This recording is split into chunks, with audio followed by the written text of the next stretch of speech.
hi guys আৰু এয়া বিয়ালৈ বুলি ৰেডি হৈ লৈছোঁ কেনেকুৱা লাগিছে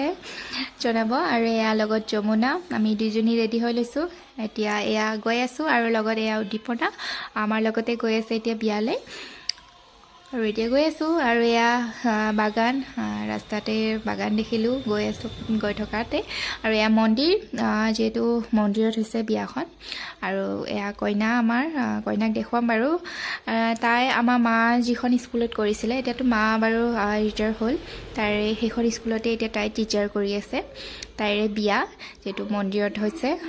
আৰু এয়া মন্দিৰটো বহুত ধুনীয়া আৰু তাই এয়া কইনা তাইক বহুত মৰম লাগিছে আৰু তাই এনেও দেখিব মৰম লগাই হয় এয়া ফটো উঠি আছে আৰু এইফালে এয়া ভাত পানী খাবলৈ আহিলোঁ হোটেলত দিছে ভাত পানী খোৱাৰ ব্যৱস্থা আৰু এতিয়া এয়া আছোঁ এতিয়া এনেই বাহিৰত অলপ যাবলৈ হ'ব আৰু এয়া আমি এতিয়া যাওঁ আৰু এয়া কইনাক বাই বাই দিছোঁ আৰু এয়া সন্ধিয়াই হৈ গ'ল আৰু আজিলৈ ভিডিঅ'টো ইমানেই আছিল বাই বাই